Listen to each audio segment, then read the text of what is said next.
1, 2. Is this thing on? Chip Lafferty here, and I'm gonna be your special guest ring announcer for today's episode, because as you know, In Your House is country. So, without further ado, the following podcast is scheduled for one fall. And today's topic, the history of In Your House. And don't forget, you can find our wrestling podcast on Spotify, Apple Podcasts, Soundcloud, YouTube, Stitcher, and iHeartRadio.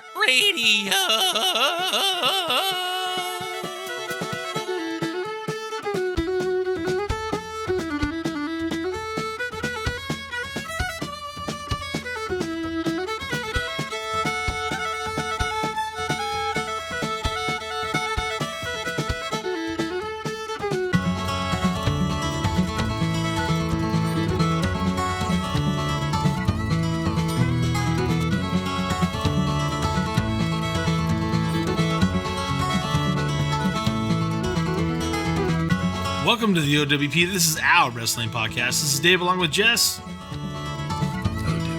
Cuz.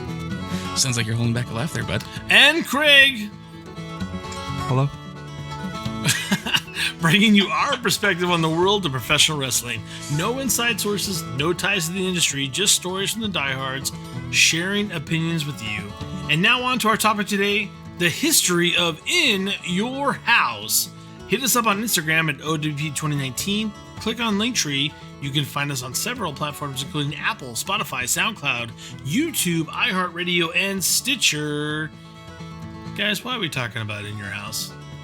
Well, In Your House is a very odd like series of pay-per-views that debuted in 1995 in May. And I just really the whole thing is WCW put pressure on WWF, right? So WCW in like 93, 94, Bischoff's big plan was to do several things with production and everything. But one of his big things was like, well, we should have like a pay-per-view more often than, 4 times a year or whatever it was. So people are like, you're crazy. And he's like, no, I'm not. So basically what he did was he just started to, Spring Stampede came from that in 1994. But the month before in 1993, they did Battle Bowl on its own pay-per-view. Before that, they had done it only in Starrcade. So WCW actually started the whole, like, let's do more pay-per-views per month. We'll increase our revenue. It's better for business. Let's do it. So WWF kind of resisted for a bit. And they added in 93, they added King of the Ring, but then they kind of laid off of that. And then not laid off of King of the Ring, but they laid off of adding any new pay-per-views. So in 1995, they finally caved, and Vince came up with the whole concept of, well, let's increase our pay-per-views per month. However, we'll start this series called In Your House, and we'll make this really corny, ridiculous, like, set of a front yard. Is like the entrance ramp that they come from. Yeah. And and I think the first In Your House, they gave a fucking house away. Did they not? Like, I think it was. Yeah, there was like a contest or something. I forget what it was. Yeah, so they started that, but they did it reduced at a reduced price. So it was, if the regular pay-per-view was $39.99, this one was only like $20 or $24.99 or something like that.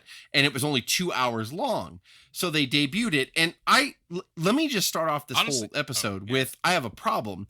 Because in 95, first of all, the whole wrestling world was a fucking mess. Like, WCW was just buying up old people and trying to put that on there and having bad performances from old people. But they were hoping the name value would get you to watch. WWF was trying to shove Diesel down our fucking throats.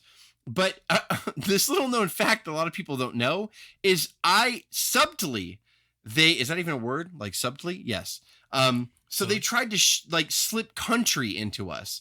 I don't know how they ever came up. They do a study group or something in 1995 where they came up with the fact that, a big base of our fans, they like country. So for a while, Saturday Morning Wrestling Superstars was like a country song like that they did. And In Your House, the original theme song for In Your House was a fucking country ditty. Yep, there it is. Yep.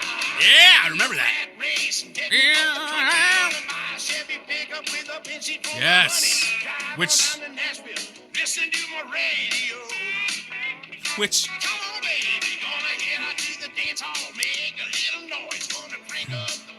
So I got to get to the chorus, but like, was that? what the fuck are they doing? Like, honestly, here we go. Yes. So, I, but Superstars even though of the Wrestling, layout wasn't even country, so it didn't make sense. So the syndicated wrestling show that they put on every Saturday morning, Superstars of Wrestling, they also turned that theme to country as well. I remember that vividly. And so I'm like, what fucking study group? Like, did you know? Like, what tip? Worst wrestling ever, worst heavyweight champion in your house.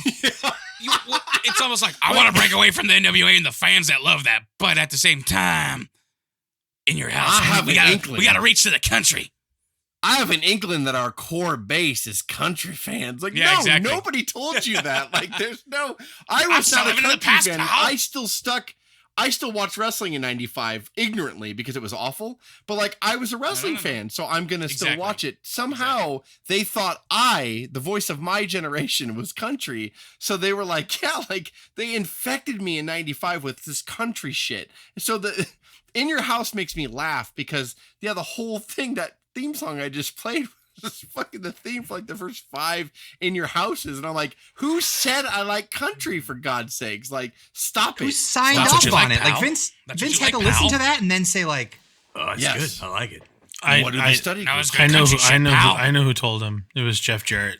So that's all It I might have have to say. been. It might You have know been. what? Or It Mike- was the Chip Lafferty's of the world. I like that professional wrestling. It's just fucking awful. Like, it's so And the weird. the So Bucks. that is the theme of In Your House. So let's kick off the In Your House episode with that shit, with this misguided, like, yeah, well, the majority of our fans are probably country, if I had to guess. No, why? Don't guess. Don't do He was that. desperate. He Nah, was like, trying to not at like, all. well, maybe I can get those fans back. Yeah. If the world champion was country themed, if Diesel was like a country hick, I can understand him trying that. But like, Diesel was not that, and that was your champion for all of '95 that you rammed down our throats not efficiently. And so I don't understand why. yeah, but so, Uncle Elmer had the belt, I think, in 95, 96, didn't he? even then, like, You I know, don't it was a even know. meeting. They were struggling, and he was like, "Oh, who can we reach out to? Well, the country folks always liked There's wrestling. a lot of in people the that like South. country, right? Oh man, they love it. Tons of them. Tons of these fucks. So like, I don't understand. Hillbilly So the first fucks. In Your House debuted. So in other words, like, so this is a series. So they started with the whole thing of like, it's only going to be 2 hours. It's going to be a reduced price. And that didn't last very long. I want to say in like 96, they stopped that. And they grew it up to 3 hours, and they charged normal price because WCW actually was very successful at pushing that limit. So then Vince is like, fuck it. Like, but for the whole first year of 95, it was all 2 hour pay-per-views. It was a reduced price. And, it was fucking shit. For the first 4 years, it was, or first four, excuse me, not 4 years. The first 4 pay-per-views, it was fucking garbage. Mainly because Diesel was their champion. Shit on me, if you will, for saying that, but it was crap. And yeah, I don't want to dwell on the first year so much because we got to cover the whole genre of In Your House. But the very first In Your House was held on May the 14th, 1995. And the main event was Diesel defending the world championship against Sid Vicious, or Psycho Sid. Yes! Powerbomb! Or cover! Or count! With no! Tatanka!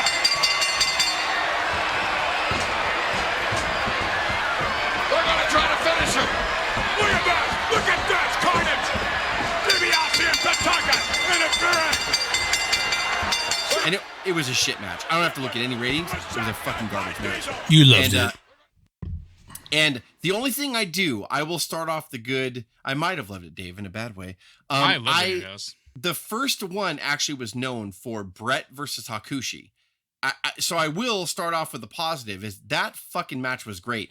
You know, well, Brett really had a bad match, to be honest, except for Bob back in WrestleMania 11. But so Hakushi was this Japanese star that WWF had to bring in, and they had to put their own, you know, because Japanese star had to be different and they had to be fucking stupid. So he had all these like fake tattoos all over his body. Do you remember Hakushi, Craig? Yeah. We all do. I do, and I think I remember he was cool, and then you realize that the tattoos were kind of seemingly like, did they begin to fall off in the middle of the match, or like it just didn't last to where they didn't look super real after like 5 minutes in his first match? Correct me if I'm wrong. Did he have a Raiden hat? Yes, he did. He looked like Raiden. Okay. Yes, Right. you're correct. Right. And he shot lightning out of his ass. And Okay, I so thought like the big thing with Brett, though, the feud was dumb, but the match was good. He carried around a head of Brett. It's like a mannequin head with long hair, and he stole Bret Hart's sunglasses. Sunglasses, which yeah, he he did did, fucking yes. do. And he put the sunglasses on the mannequin, so when he'd come to the ring, he would hold the head of Bret Hart, which I think Kathy those Griffin got in trouble. are only set for 12-year-old children. You can't steal those. Give me my sunglasses back, Hoshi. So he carried Brett's sunglasses on this fake mannequin head down, and that was the whole thing. However, on the First in Your House, if I have to put a positive light on it, it was Hakushi versus Brett. That is worth going back and watching. Yes. But other than that, like, yeah, it got off to a shitty start for the first like couple of In Your Houses. No bueno, no good. Hakush. But let me say this. So the second In Your House, again, the concept was shitty. I think Craig on a past episode made fun of the entranceway. It was legitly a house front of a house. And the wrestlers would walk out the front door and walk down the driveway and go to the ring. It was fucking beautiful. Like it's so like, it's so stupidly literal. It's awesome. Like, it's just they interact with it too? Like throw someone through windows and shit. And I love wrestling, and I, you can shit on Vince all you want, but there's a lot of times where he's like, these fans are really fucking dumb. Let's just make let's make the front of a house and have it's in your house. Get it? Duh. Like, he just thinks we're so stupid. And it's just so great. True, it's but great. then like, unintentionally, I'm sure it was unintentionally, it ended up becoming, a main fucking staple, later on after they got rid of the In Your House names. Yeah. Of what it became. Well, they did. They made the In Your House like subs. Like for the first couple In Your Houses, it was like it was In Your House 1, Ground Zero was In Your the House first 2, In Your House 3, and then they started naming it something different. They didn't start naming it something different until in Good Friends, Better Enemies in '96. Oh, where it was Sean. I just want to point out that it was called In Your House, but the set, they're actually going out of the house. So it was the complete backwards of actually what it was. They were leaving the front door. They were going leaving the house. So it makes no fucking sense of why they leaving your house. Hey. I might be overthinking it and being a bit too literal, but I'm just saying. Yeah, you're right. Like if the arena inside was set up like a living room somehow, that would make sense. And they come in your house like that, and they ring the doorbell. Damn, that would make totally sense. But instead, it was like, we're leaving the house. Well, what's funny? They could have given a house away every year. If they just did it in Detroit, they're only out like. Look at the grounds. They're absolutely spectacular. You get the house. You get the screened-in pool. The spacious living quarters. All from the World Wrestling Federation and your local cable company. How about that? Somebody is going to actually win this beautiful home in Orlando. We have all of the entries right here. It's time to do it. That's true. They did it for the first In Your House. It was in New York, actually. And so you don't give away a house in like South Orange County, California. You give away a house in Detroit, Hollywood. It's fine. Yeah. It's not going to hurt you. Noteworthy on the second In Your House, which was July the 23rd, 95. Actually, the main event was Diesel and Sid again, because why not have it a second time? In a lumberjack match, which was equally more painful. But on the undercard, Shawn Michaels defeated Jeff Jarrett for the Intercontinental Championship. Oh, that was a good match. And it was a great match. Yeah. And in this match, I do tell people, and I say what I want about Shawn Michaels, but I'm going to be dead honest. I saw him do this spot in here where Jeff Jarrett backdropped him over the top rope to the floor. And this motherfucker barely touched the top rope to guide himself, but landed on the fucking floor, full on bump over the top rope. Like Jeff Jarrett so Jeff Jarrett got whipped in the corner. Michaels runs at him. He backdrops Michaels over the turnbuckle down to the floor. It was fucking insanity. And even as a fan, I was like, I don't fucking know how he did that. Like, and I mean, obviously it was very controlled. You can't control the bump. The impact's the impact. But it was fucking beautiful. It was fucking amazing to watch. I do. I know how that works. It was magic. Everybody knows that. Well, no. All I'm saying is in the O.W.P, I think it was Craig or Jess. I can't remember which. They threw me out of the ring, and I full on bumped with just one hand on the rope, right on the side. I don't want to. I know exactly how it feels. It didn't look anything like Shawn Michaels. I'm gonna be honest with you. I think it looked better because it was real. I'm just saying, and it fucking hurt, but I'm still here today. I'm just saying. Double J around his hand. Look at this! Unbelievable! Wow! That is it! And unfortunately, I'm afraid that'll And you do got it. pile driven on your head, and clear shit came out of your nose too. Yeah, A little sidetrack here. Thanks, but what Craigers. Yeah. What bump I saw this week in research, I don't know why I ran into it, was when Undertaker chokeslammed Spike Dudley from inside God. the ring Flat out, yeah. outside, and he landed Yeah. right on his back and like popped him. I think Spike Dudley, I was doing research, I think, for this week, and Spike was like, "That's the worst bump I ever took and the most pain I ever had." But it's just the most sickening. But like anything, like a backdrop, a suplex from inside out, like anything from that level where you're not touching and you have no give, and you just, it was. You're rare just to gonna see. you're gonna fall from like 10 feet plus. It's just God. the way it is. He totally did that You know on how to purpose so he fall, could save right? for later. You know, Vince, when I take all those bumps, my back, I lost my smell. I lost my My smell. lower back. So Jump, I jump. want to fast forward to In Your House 5. They still were not, still called In Your House. And it was December 1995, December 17th. And Bret Hart and the Bulldog wrestled for the world title. Bret defended his title against the Bulldog. I've mentioned this on past episode. In my opinion, this was better than their a great SummerSlam match. 92 match. It was Oh fantastic. my! I It was actually really wanted good. Bulldog to win as a kid. I'm not gonna lie. So already, like, the concept was silly talk and like crackers. shoving Diesel down my throat sucked really bad. But there was a lot of gems here. And then after fucking Diesel loses the title, thank God, Bret defends against the Bulldog here. Amazing match. So In Your House at this point was still the 2-hour special, but like they were actually really trying to put effort. The first like 3 In Your Houses, I was like, do we really have to do this? It's like Monday Night Raw I have to pay for. But like then after a while, they started kind of kicking it up, and at least the main events would deliver something good for you. So let's go to the very first one that they changed. They did call it In Your House, but they would actually promote the subtitle. This one was April 28th, 1996, In Your House 7, Good Friends, Better Enemies, which was more of the theme. And they went away from the house. I believe they did. No, they didn't, actually. I don't think they did. It was Shawn Michaels defending the WWF Championship against Diesel when he was pretty much on his way out to go to WCW in a heavyweight championship match, but it was no holds barred, and it was fucking great, actually. And those two guys, I don't like to compliment unless I have to. However, it was good. They actually pulled the fake leg off Luna Vachon's dad. And like, he had a fake leg in the front row. It was Mad Dog Vachon, and he was sitting in the front row, and the whole pay-per-view, they kept talking about that he was in the front row, and I was like, fucking who cares? Like, I'm good. You can mention it once. It's great. But then he actually had a fake leg. I think he was diabetic, and so he lost his leg. So Diesel goes out to the front row and pulls it off him and beats Shawn with the prosthetic leg. This match was fucking insanity. Shawn Michaels takes a bump from the apron into the table, and like, this is a very good match. It was really good, and it was just ironic. It was Diesel's match on the way out. This would be his last pay-per-view match until he left for WCW. Diesel going to the other side. Big Daddy Cool Diesel. Uh-oh. Wait a minute. What? Look at this! What is it? That's Maurice Vachon! What's he doing with those? What? He's trying. Oh my! What is? Oh my God! Oh my! Oh no! I can't believe that! Maurice Vachon, who suffered an accident, had his career terminated in an automobile accident. Could you take this back and look at Vachon's dad and like, hey, we'd like to include you. Okay, how? We want to use your leg, and you know what he probably said? I would be honored. Oh, Mad Dog, yeah.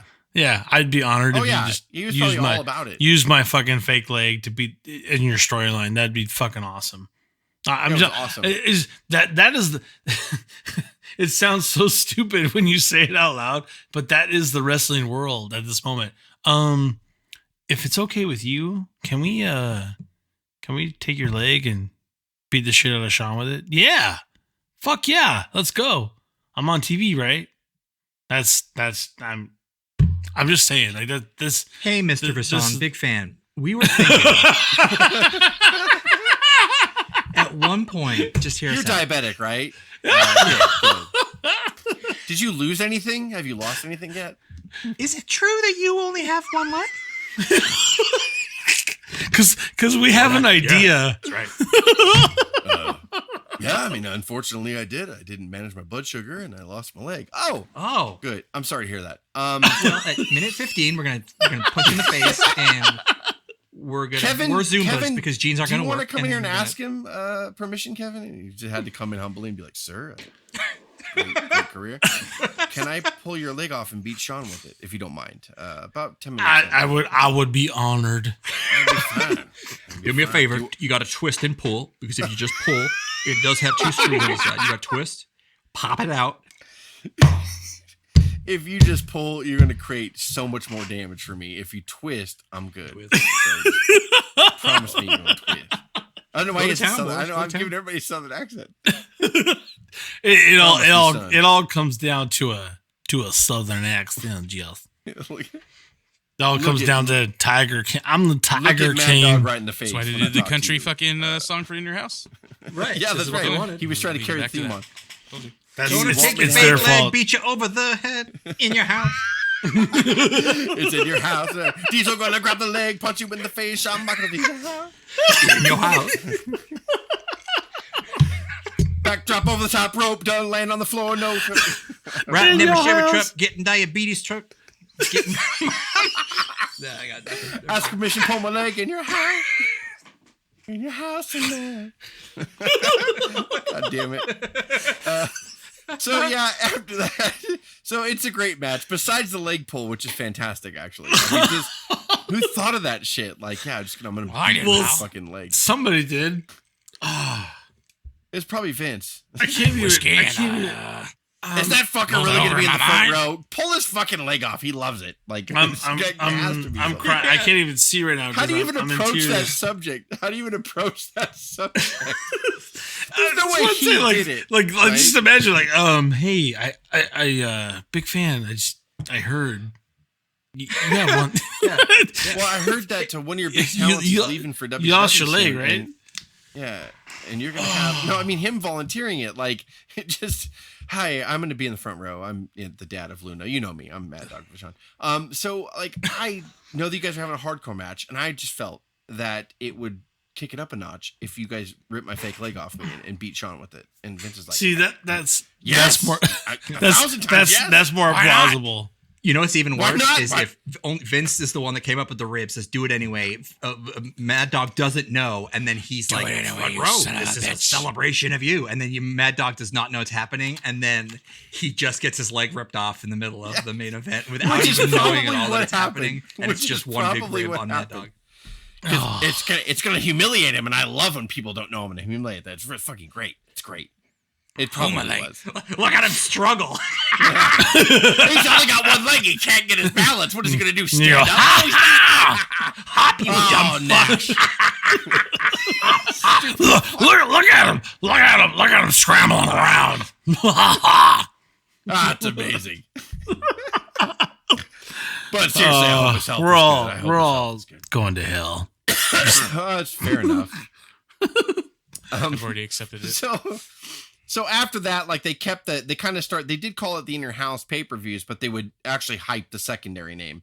Like, another one was September of 96. Shawn Michaels defended his championship against Mankind. In Your House 10 Mind Games, another fantastic match. Yes, like, this is awesome. I mean, it showed, I want to say it was Michael's book where Mankind came in and people just knew him as Cactus Jack, and he was nut bar crazy, and he would take back bumps on concretes and shit. So, like, it was, he gets brought in. Jim Ross really pushes to bring him in. Trust me, Mick is good. He's good for it or whatever. So they kind of realized, so Michael's never really had a contact. I want to say it was Michael's book, but I could be wrong. So he talked about this match and the first time he had to sit down, and he just assumed, like, fucking, I'm going to go talk to this Mick Foley guy. He's going to want to light me on fire. He's going to want to fucking slam me on glass. Like, this is not what I do. It's not what it, and he talked to Mick Foley and he realized that, oh, he's a fucking genius. Like, Mick Foley's really good. Mick Foley was like, yeah, let's do this and let's do that. Let's do this angle and let's do that. And I think psychologically, like, if I'm like this and you're struggling to grab this, like, it's going to be awesome because, like, and Michaels was like, oh my God, this guy is a really good pro wrestler. Like, this guy really gets it. And I thought it was a very telling story because we all kind of knew that about Cactus Jack before. Yes, he did a lot of blood and guts shit or whatever, but there was always something safe about Cactus Jack. We talk about it in our Spring Stampede episode where, yes, he hurt himself way more than he hurt anybody else. And his number one goal was to not hurt somebody else. But if he fell on his head, whatever, it is what it is. But like he just like Michaels really got it. Oh God, this guy's good. And so like when he let his guard down, they both had an absolute classic match. And it's one of the ones I'll say again, it's absolutely worth watching. Go back and watch it. It's a great, great match. I mean, again, table work, Mick Foley just being crazy in there, him taking bumps on the concrete, but he worked around Michaels. Like he knew what Michaels could do, which was a lot because he's super talented. So it was just, they both really fed into each other really well. It's great. Do any of you guys remember that match? Because it's one of the ones that sticks out to me, not just from Foley's career, but just in general. I remember watching it going, holy shit, like, man, this is really good. Very good. I think not only Michael's book, but Foley's first book, Have a Nice Day. I don't know whether it still stands, but I think this was his favorite match for the longest time. And maybe the best match Mankind ever had, or his personal favorite. That's what sticks out to me.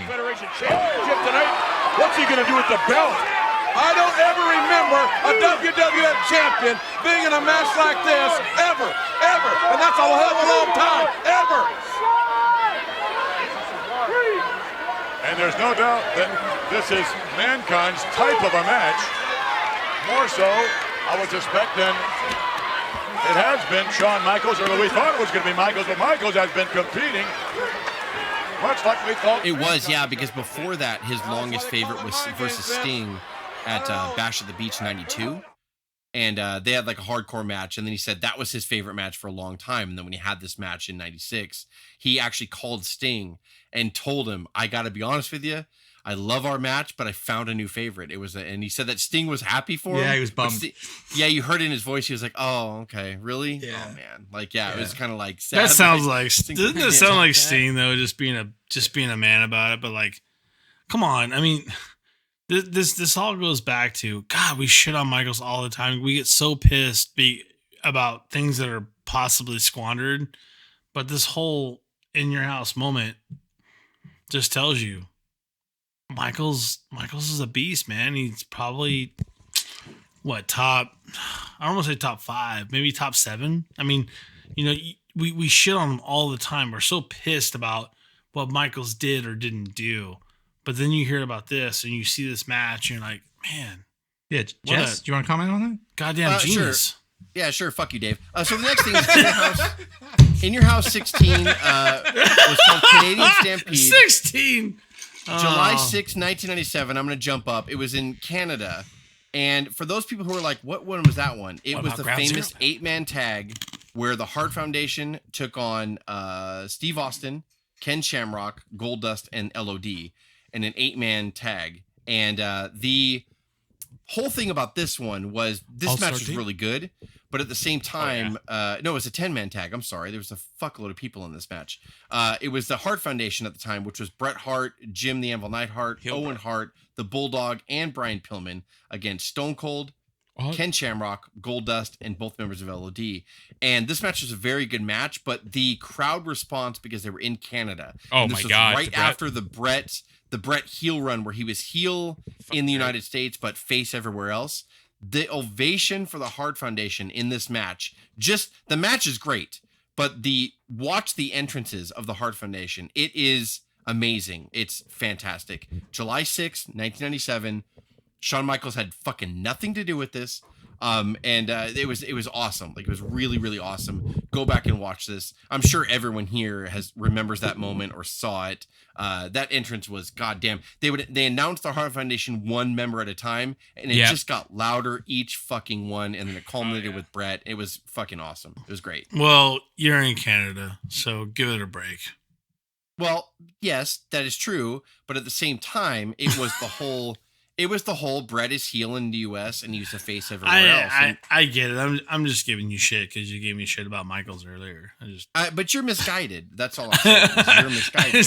I'm not. I love him. I love them all, man. I do believe that we shit on Michaels more than we should. Well, maybe not. But to your point, when the Hart Foundation goes to Canada, you're not gonna have any kind of crowd participation anywhere else than you would in that environment. They instantly become the face, where anywhere else across the globe they are the heel. And I don't know if you can ever duplicate that ever again, right? I agree. But I got to move on because I have to get this fucking over with. Hold on. I have to get this over with because... Oh, go ahead. Sorry. No. I was just going to say, am I the only one that's a fan of In Your House, Fatal 4? No, you're not the only one. Right. But that one is... The build-up. Yeah, That's I did. I'm tired of this bullshit! Bret Hart. When you push Vince on his ass. I'll rewind back a little bit. You cry like a baby! February 16th, 1997 was In Your House 13 Final Four. That Shawn Michaels is a bitch, and so I'm glad actually you brought this up because I can parlay back to Dave's fucking bullshit. One of my favorites About Shawn Michaels losing his dumb shit smile. And I want to make it clear I'm not a Michaels fan. I just try to give credit where possible. You're Michaels apologist. Thanks, Dave. I lost my smile. True. Thanks, Dave. It's fucking true. So they had the Fatal 4-Way match between Bret Hart, Stone Cold Steve Austin, Undertaker, and Vader, and it had no business being that good because the rules were stupid. You could pin the person or make them submit or throw them over the top rope, which is the dumbest shit I've ever heard of in my life. But because you have 4 of the most talented motherfuckers on the planet in there, they made it work out, and Bret would win the title like back that night. And so yeah, Cuz is right. Somebody get Austin out of here! Undertaker knocks Austin down, and there's a clothesline. Bret Hart did it! Bret Hart's the champion! Bret Hart's the champion! No! Bret Hart has done it! No! The Hitman! The Hitman! The Hitman!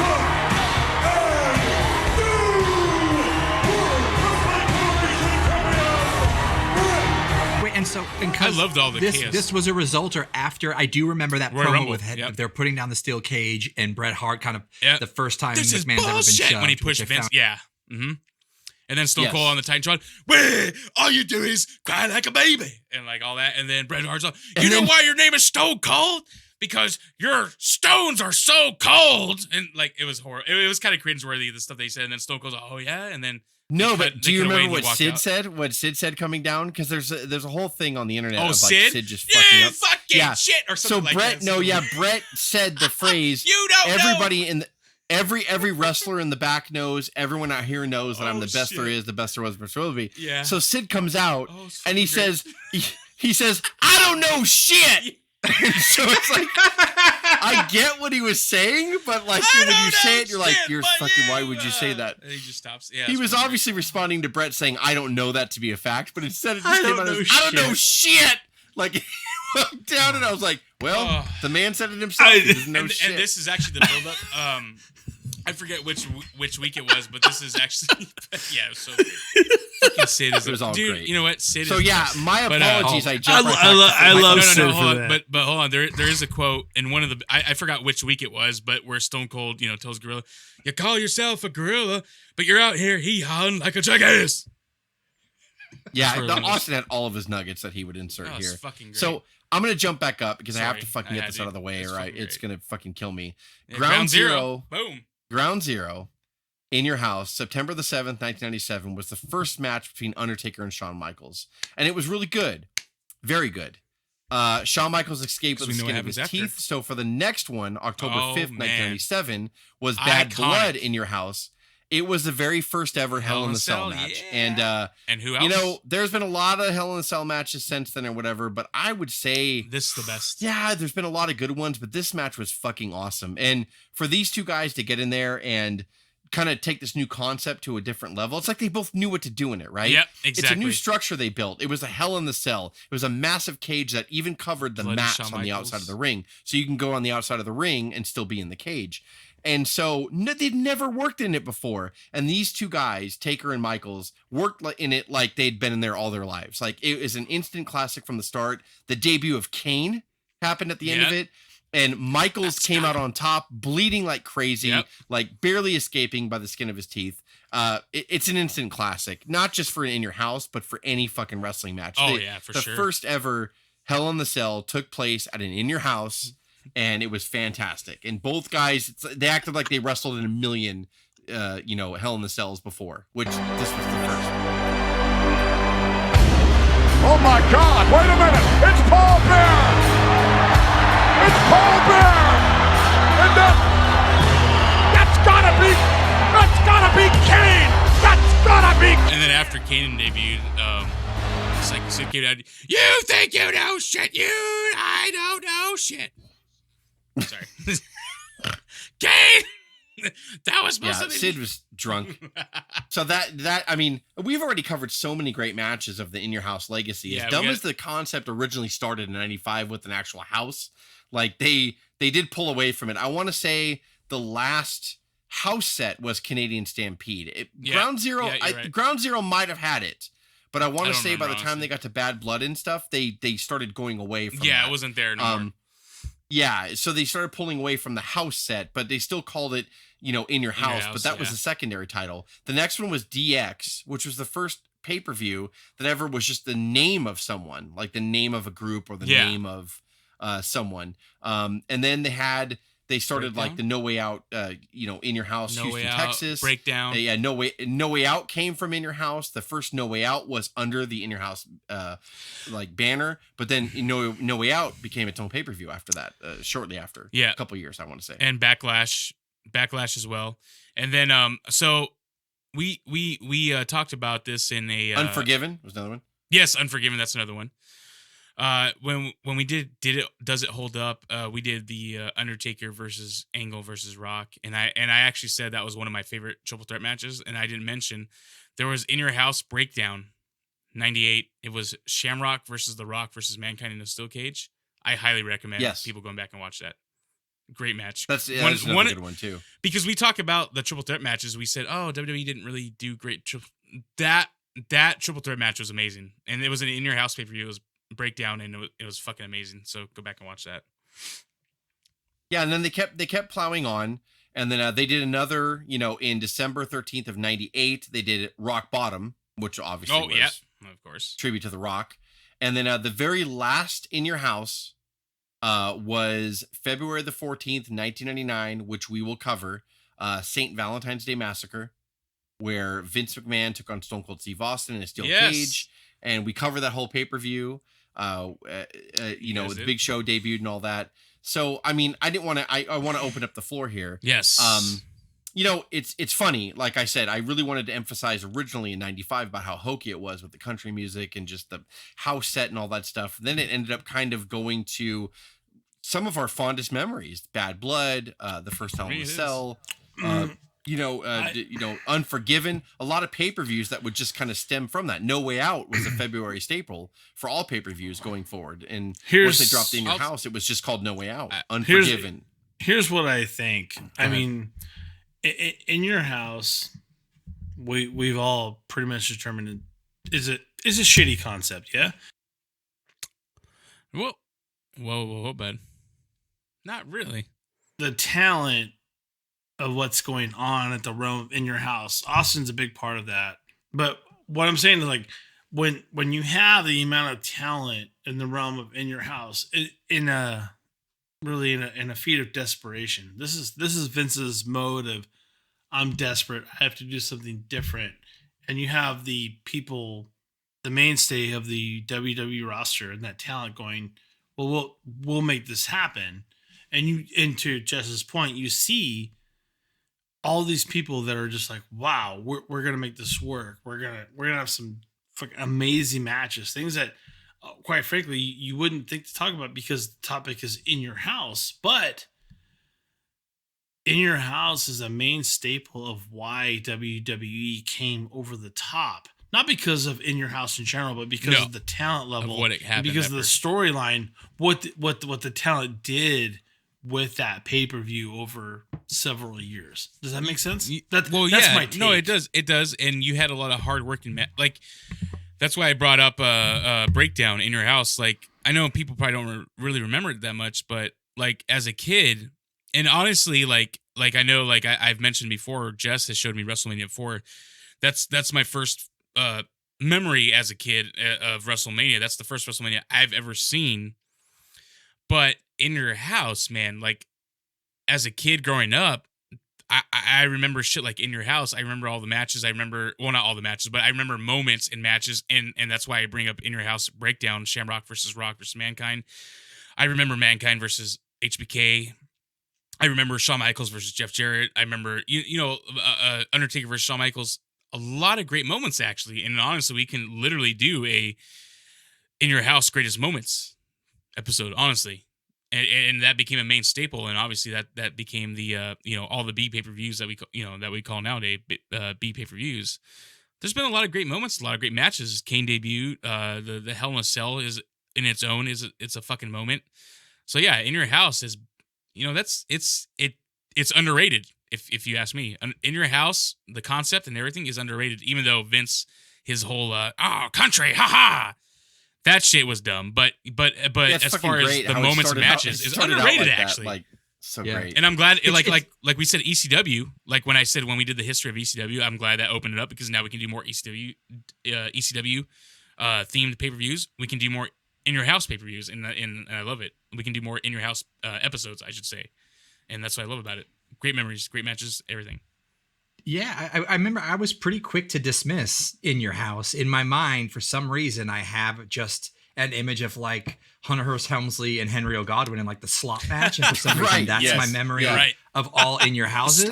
But going down this list, just the era of like minimalism, and they didn't have the budget for those huge sets, which came years later, and the epic kind of monthly pay-per-views. This is what they had, and they kind of had to get there, and this is like the little segue and the connection between all those different pay-per-views that weren't the big four. But to go down this list and to see that like Mankind's favorite matches in here, the epic Michaels and Undertakers and Stone Colds, and it's where everyone kind of cut their teeth. The Attitude Era cut their teeth kind of during this era on their way to that stage. So like, I guess respect, shitty country music song aside and wacky set aside, there was some really, really good stuff, pay-per-view quality in here. And I also didn't realize these pay-per-views, while they were 2 hours long, still a chunk of money back in 95, 96 at $25 or whatever it was.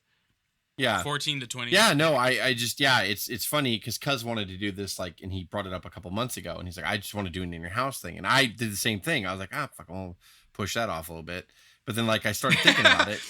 I started thinking about it, and I was like, well, fuck, wait a second. Like, even the early ones, there's a couple really good. And then I started thinking, wait, when they changed their name, when the In Your House became the secondary, like Bad Blood was still In Your House, like, all the way up until St. Valentine's Day Massacre. Holy shit. Like the Hell in the Cell falls under this. The DX pay-per-view falls under this. Yeah. And I was like, oh shit. Like the Fatal Four falls under this. I was like, oh my God. Like I didn't even touch on the Buried Alive shit that they did like a lot during this period. Take your with the In Your Houses. And so, it's like, wow. Like, it's noteworthy for sure.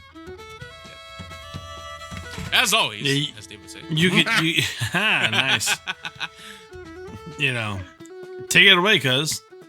As always, you can find us on Spotify, iHeartRadio, Apple Podcasts, Stitcher, SoundCloud, and the YouTube there. And on Instagram at O.W.P 2019, Twitter, Podcast R.